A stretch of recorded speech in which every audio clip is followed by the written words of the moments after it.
when the congregation is the choir.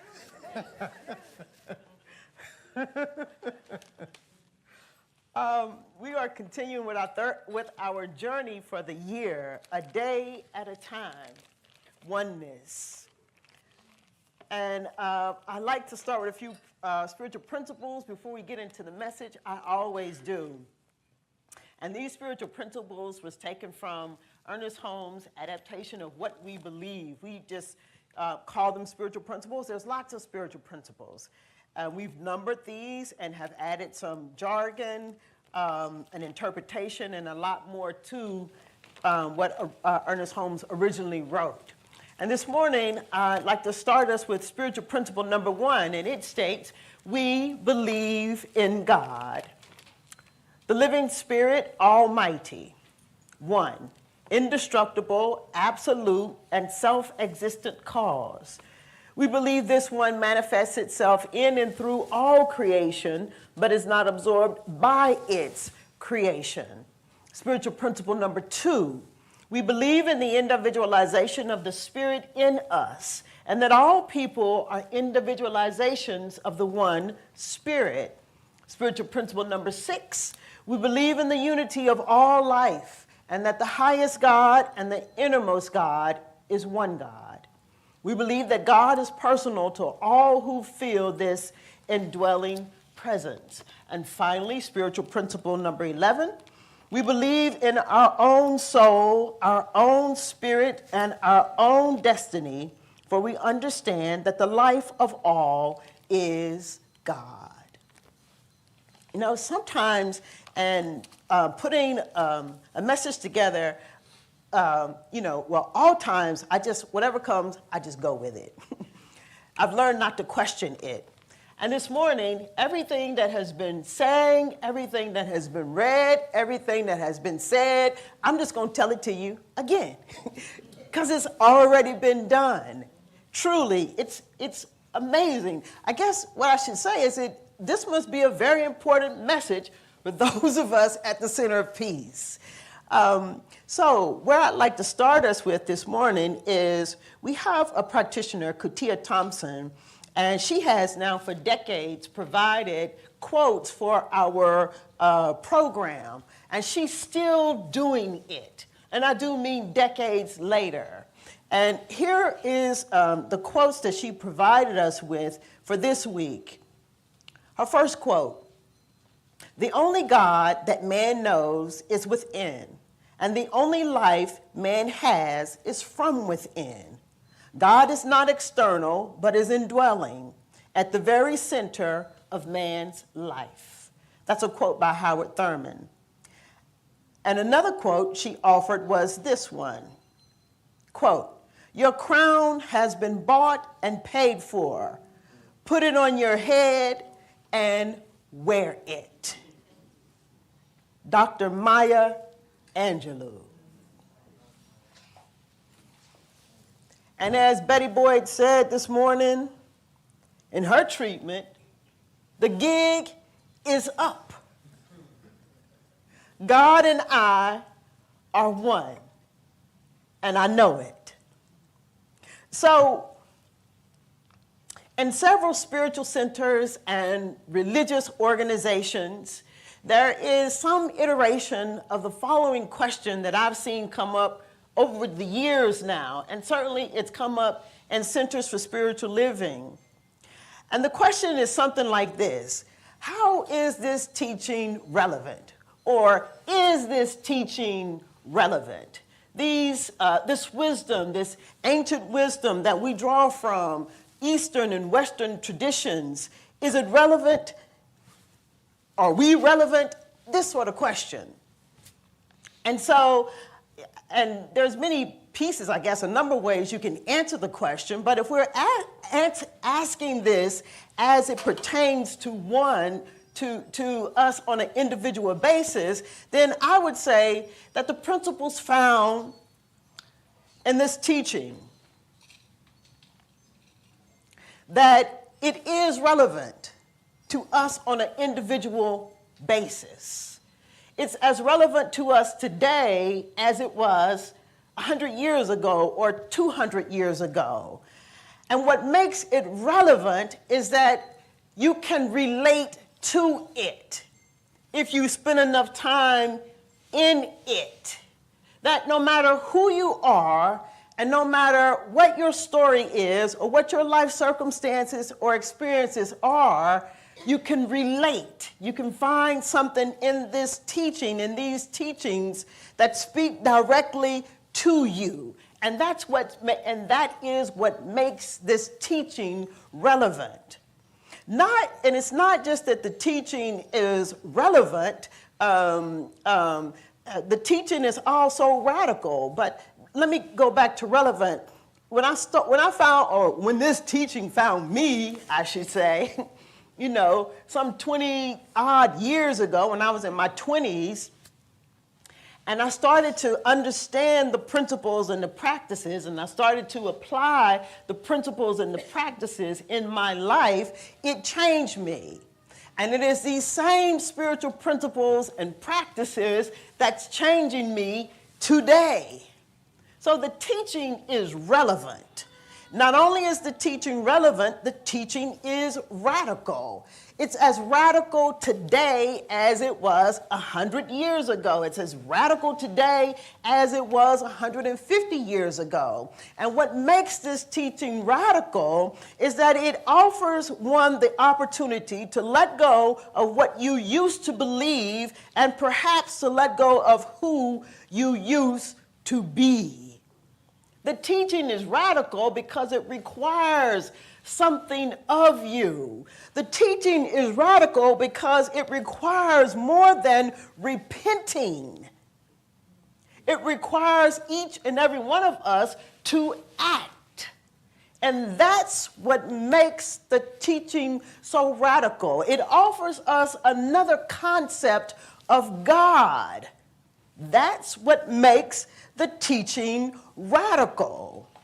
A concept of God that's certainly different from the concept of God that I grew up with, and maybe some of you grew up with, where there is somebody who is the exception and not the example. That's what makes the teaching so radical. And it is radical. Ernest Holmes said, and I certainly believe, that the highest God and the innermost God is one.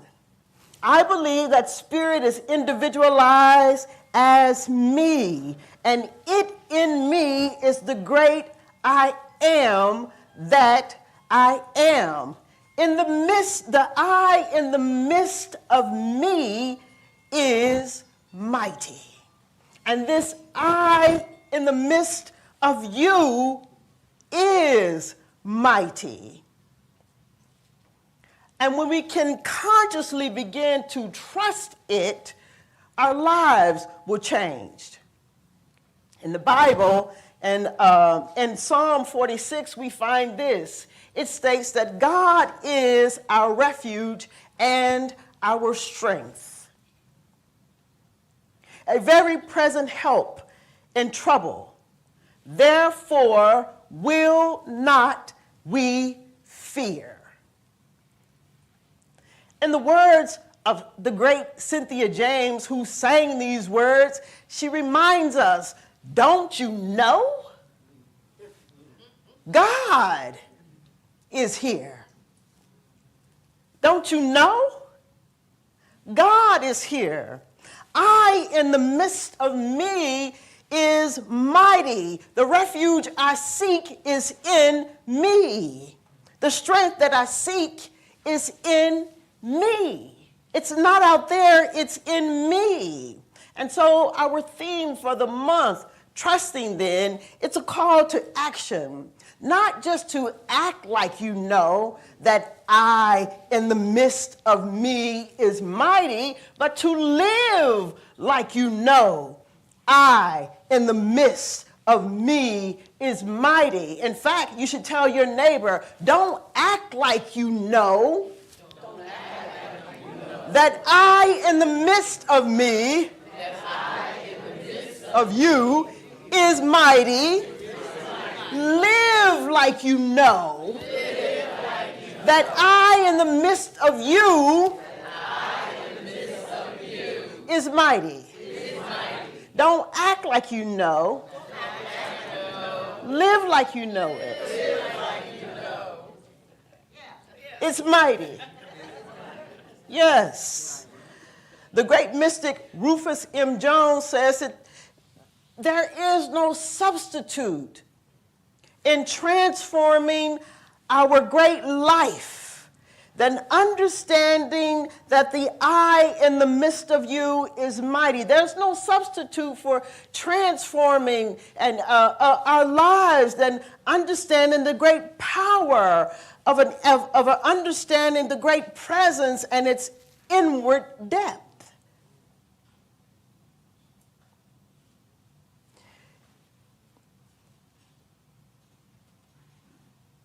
Understanding it, and not just understanding it, but trusting it. This I in the midst of me, and this I in the midst of you. In Rufus M. Jones, his book, The Inner Life, on pages 57 and 58, he says this. He says, our task is helping to restore faith in the actual reality of God and in the fundamental spiritual nature of our world. He says, there's no substitute for the transforming power and inward depth which an irresistible firsthand conviction of God gives us. He says, Carlyle, in his usual vivid fashion, says that one man with the faith of God is stronger not than 10 men that have not, or than 10,000, but than all men who have not.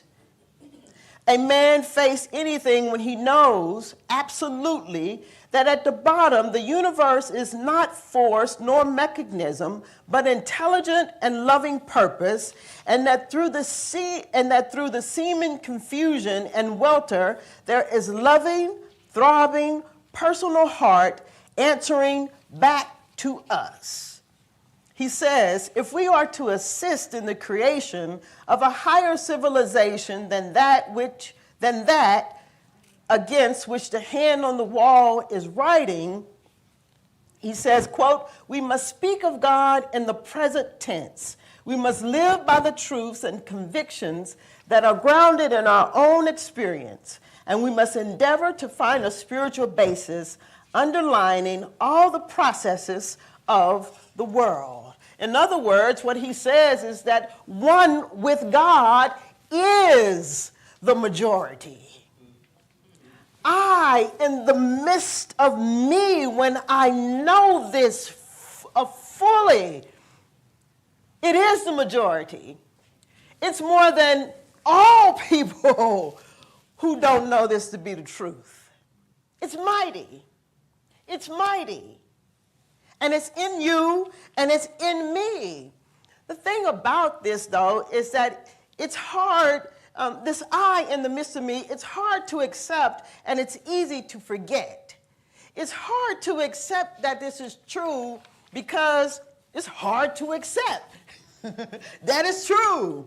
That I in the midst of me is mighty. It's hard to accept simply because it's hard to accept. It's easy to forget when so many people are consumed, and it's easy to forget because we're so consumed by the world and what's happening outside of us. It's easy to forget because, and hard to accept because so many other people believe another way. That's why the teaching is radical. Because so many people believe something other than this. So it's easy to forget it. And if this is your first day here, or if this is your 1,000th day here, it's easy to forget.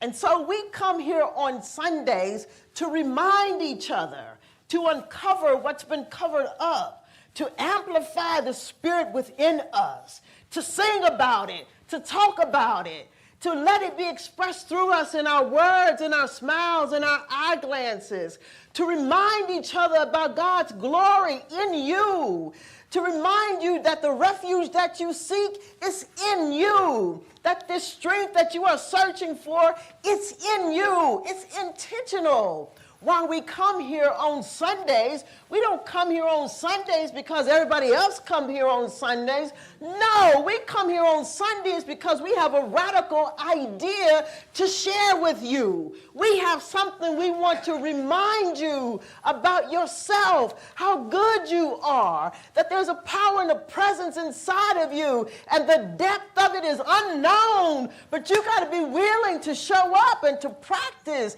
to apply the principles in your life so that you yourself, not taking my word for it, but so that you yourself can come to know it. That I, in the midst of me, is mighty. I remember in 2017, the first time Donald Trump was elected to serve as the president, there was a conference call for the ministers. Somebody said, we need to talk about this. So I got on the conference call. There was many of us there. And the question was posed, how are we going to deal with this chaos and this confusion? You know, who are we being called to be, and what are we going to do? Remember, I told you that the teaching is relevant and it's radical. And so people were talking and I was listening, and finally it was my turn to talk, and I said, well, I think the way we deal with this is to contend with it. I think one way for us to deal with this is to contend with our own chaos and to contend with our own confusion, to be present with our own cray-cray. You know what I'm saying? Because all of us got a little bit of cray-cray in us. But listen, if you can't contend with your own chaos, if you're unwilling to contend with your own confusion, if you're unwilling to acknowledge and to admit a little bit of your own cray-cray, ain't nothing you can do for what's happening out there. There's some good we can do, certainly. I'm not saying there's not anything we can't do. There's some good we can do. We can come together and we can support each other in a local way. We can make sure that people have what they need. We can go to the marches. We can give to campaigns. There's a lot of good that we can do. But if we aren't willing to contend with our own chaos and confusion, there isn't anything that we can do to contend with the chaos and the confusion of this world that's outside of us and surrounding us. What I'm saying is that we need to understand the depths of the presence of God that is within us, that the I in the midst of us is mighty. But the thing is that it's much easier, you might not believe it, but it's much easier to deal with or to contend with what's happening in the world. Because when you deal with your own chaos and confusion, you'll discover your own pain. You'll discover your own limited perspectives. You'll discover that you yourself are judgmental. You'll discover that you yourself are petty. You'll discover that you yourself are confused. You'll discover that you yourself are speaking limiting ways. You'll discover a whole lot about yourself. But the teaching is radical. It calls on you to decide to let go of what you used to believe and perhaps to let go of who you used to be. It's radical and it's relevant. But if we don't deal with what's in here, we can't deal with what's outside of us. So we gather here on Sundays to pull out to call forth the Christ consciousness within each one of us. We gather here on Sundays to call forth the illumined presence within us. We gather here on Sundays to pull up, to draw forth out of us from the depth of our consciousness the truth that is eternal, the truth that never changes, that's going to be the same 100 years from now, this truth that was the same 100 years before. It was the same conversation. I was listening to something, a minister from, I don't know, 1930s or something. He was talking about the same thing then that we're talking about today. It's the same thing. It's the same thing. So we gather here intentionally to call forth the illumined within us. We gather here on Sundays intentionally to call forth the goodness within us. We gather here on Sundays to fill our minds with truth, because we know the mind filled with truth, the mind imbued with truth is one with God. We gather here on Sundays to entertain our greatness. We gather here on Sundays to glorify the goodness within us as we glorify God in us. We do that so that you don't forget. So that you don't forget. I do it so that I don't forget. So that I don't forget. And so when we discover the depths of the presence within us, we can't forget. When we begin to discover the depths of the presence within us, there is no denying it. We can no longer deny it.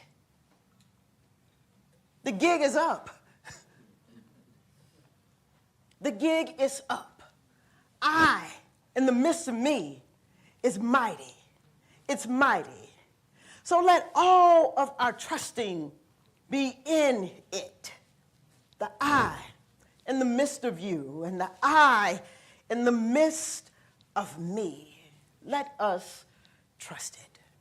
Practitioners, please join me as we move into a moment of prayer, as we intentionally position ourselves to go beyond time and space, to be beyond our limited perspectives, to be immersed in a field of infinite possibilities and potentialities, to be in alignment with God's high and holy ideas, to be open and available to these ideas through our acknowledgement and awareness of this power and this presence that's never in absence, that in the midst of me and in the midst of you is mighty. To affirm that we can never be separate and apart from God and all that God is. That we can never be separate and apart from life and all that life is and its eternal givingness of itself to itself. Let us affirm and know today that this truth that is eternal, it's been with us since beginning of time and it's with us now. Let us affirm and know for each other that in our work, in our time together, that we illuminate this presence within us, that we identify and call forth the good that is within us. Let us affirm and know for each other today that whatever is happening out there is happening out there, but what's happening in here is my business. So let us affirm for each other today that we take the time that we need to deal with our own chaos and to deal with our own confusion and to begin to become aware of where we are limited in our own thinking, to identify those places in our lives where we can't see God in another, to identify those places within ourselves where perhaps we aren't ready to forgive. And then let us remind each other that the strength that you seek is within you, and the refuge that you seek, it's within you. The desire for you to forgive, it's already operating in you. So let it. Let us affirm and know for each other then today that all of the world is conspiring for our good, that all of the universe is conspiring for our good, that each one of us, as we let go of reacting to the world and all that the world has going on, that when we let go of it, that we find ourselves in heaven. Let us know for each other that this is our only experience. And let us know it for others, too, that it is their experience, too. Let us affirm and know for each other that the gig is up. Let us always be willing to remind each other that the gig is up. Let us always be willing to affirm one to another, I know who you really and truly are. Unique, divine expression of love and light itself, perfect in every way. Everything that you need is contained within you. Affirm it and watch it be so. Affirm it and see the demonstration before your very eyes. Oh, I'm grateful this morning to be able to come together in the collective mind with all who have sung this, all who have read this, all who've been thinking this morning. I'm so grateful to be a part of it, that each one of us get the message that we are to get today. And oh, what a mighty message it is, and I'm glad about it. I'm grateful for it. Let us all then just rejoice in it as we know what awaits us. Goodness all the day. And let us be so moved in this moment to gather all the words, all the songs, all the eye glances, all the love, let it fill us up. Let us know it to be so. Let us claim it to be so as we release and let go of anything and everything unlike this great power and presence, these words that we've spoken and sang today. Let us know that it is so. Let us know that God is here. As we anchor our words by saying, and so it is. And so as we journey on throughout our week, let me remind you that the teaching is radical, because it calls on you to let go of what you believe and who you used to be, so that you can affirm, I, in the midst of me, is mighty. And so it is.